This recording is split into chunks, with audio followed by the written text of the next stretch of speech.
नमस्कार, मैं निशा मिश्रा और आप देख रहे हैं संस्कृति टीवी। दोस्तों, महाभारत की कथा में कई रोचक किस्से सुनने को मिलते हैं। महाभारत युद्ध के दौरान पिता पुत्र की एक जोड़ी ऐसी भी थी जिसने पांडवों के खेमे में कोलाहल मचाकर रख दिया था। ये थे गुरु द्रोणाचार्य और उनका बेटा अश्वत्थामा। कौन थे द्रोणाचार्य और अश्वत्थामा, आइए बताते हैं। द्रोणाचार्य महान ऋषि भारद्वाज के पुत्र थे। एक बार घृताची नाम की एक सुंदर अप्सरा को देखकर ऋषि भारद्वाज का वीर्यपात हो गया था। ऋषि ने अपने वीर्य को एक द्रोण यानी कि मिट्टी के बर्तन में रख दिया। उसी से द्रोणाचार्य का जन्म हुआ। द्रोणाचार्य धनुर्विद्या में पारंगत थे। उन्होंने कौरवों और पांडवों को धनुर्विद्या सिखाई थी। वे अर्जुन को सबसे बड़ा धनुर्धर बनाना चाहते थे। अश्वत्थामा गुरु द्रोणाचार्य का पुत्र था। कहा जाता है कि एक बार द्रोणाचार्य और उनकी पत्नी कृपि ने हिमालय में जाकर शिवजी की तपस्या की थी, जिससे शिवजी ने उन्हें वरदान दिया और वरदान में उनको एक पुत्र की प्राप्ति हुई और फिर अश्वत्थामा का जन्म हुआ।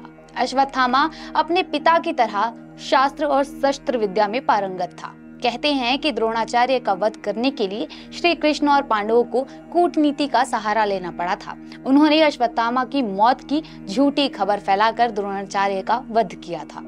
वैसे तो द्रोणाचार्य कौरव और पांडव दोनों के गुरु थे, मगर महाभारत युद्ध में उन्होंने हस्तिनापुर के सिंहासन का पक्ष लेते हुए कौरवों की तरफ से लड़ाई की। उन्होंने युद्ध में कई बार कौरवों की सेना का नेतृत्व भी किया। द्रोणाचार्य और अश्वत्थामा ने मिलकर पांडवों की सेना में कोलाहल मचाया। उन्होंने पांडवों के कई महान योद्धाओं को हराया।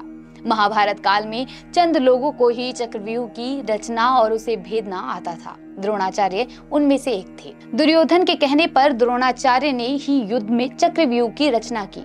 ये चक्रव्यूह युधिष्ठिर को फंसाने के लिए रचा गया था, मगर इसमें अभिमन्यु फंस गया था और कौरवों ने उसका वध कर दिया।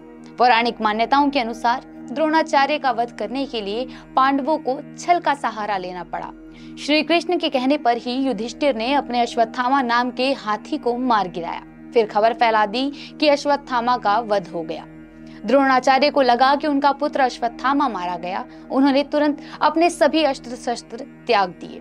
इसी मौके का फायदा उठाकर धृष्टद्युम्न ने द्रोणाचार्य का सिर काटकर उनका वध कर दिया। पिता की मौत से अश्वत्थामा आग बबूला हो गया। कहते हैं कि अपने पिता की मृत्यु की खबर सुनकर अश्वत्थामा आग बबूला हो गया। उसके सिर पर खून सवार हो गया। महाभारत युद्ध भले ही पांडवों ने जीत लिया, जब पांडव जीत का जश्न मना रहे थे तब पांडवों ने उनके खेमे में घुसकर तबाही मचा दी थी। अश्वत्थामा ने द्रौपदी के 5 पुत्र और धृष्टद्युम्न का उस समय वध कर दिया जब वे सो रहे थे। माना जाता है कि इस घटना के कारण अश्वत्थामा को सदियों तक जिंदा रहकर दुख भोगने का शाप भी मिला था। तो दोस्तों, अश्वत्थामा और द्रोणाचार्य से जुड़ी ये जानकारी आपको कैसी लगी, हमें कमेंट में जरूर बताएं।